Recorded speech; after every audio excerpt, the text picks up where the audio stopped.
All right, hello everyone. It's good morning from Perth here on the 20th of February 2021.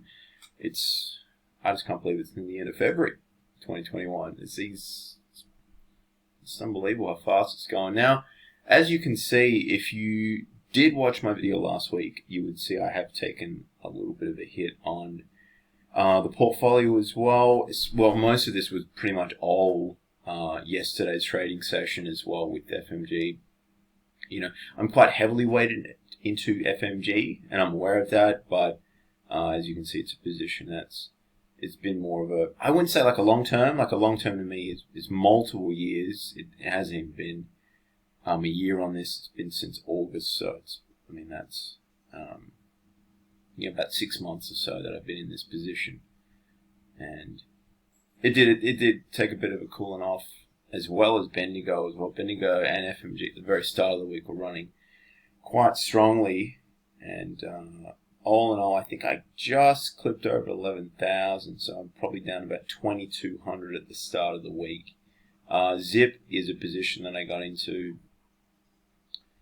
The confirmation was 1264, but it's showing 1269 for some reason, so that's interesting.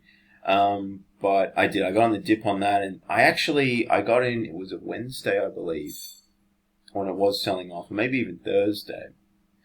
I think it was Thursday. No, it wasn't. It was Wednesday, and it dipped even further, actually. I normally wait till the first 30 minutes of the session, and then I'll take a trade, but I actually got in at 718, I believe, on this one, so, but it did rebound pretty nicely, and I'm leaving this one. This is, play that will be in the portfolio for a little while. I was in this before as well. Lack conviction, but this trade is pretty much been. I utilized some trading profits from getting out of some Tesla and Apple shares a little while ago as well. So that's that. RSC, INF, FMG, Bendigo. These are the positions. In regards to like a watch list, I won't be presenting one today. I actually won't be able to make one tomorrow as well. But, from my perspective, the US session was not super strong last night and this morning, but it showed signs of a bit of recovery although the S&P 500 was down nearly to 3,900 flat. But I see some positive signs going into the session for Monday next week. And, I'm pretty happy. My main point of research right now is lithium, graphite, and hydrogen. So, but I'm not, at a point where I'm like, oh, that's the one. And I'm just sort of, on the lookout for certain things that meet my criteria in regards to, a stock that's, obviously I'm not going to buy into super strong strength. If we do have a red day on Monday, I'll put out a video, or I'll do my very best to put out a video in the morning. I'm getting married on Monday, so it's going to be hard for me to probably put out a YouTube video on Monday, but there is time actually. But I'll see. Because obviously I've only been really updating the Forex account, the US portfolio, ASX portfolio once a week on YouTube.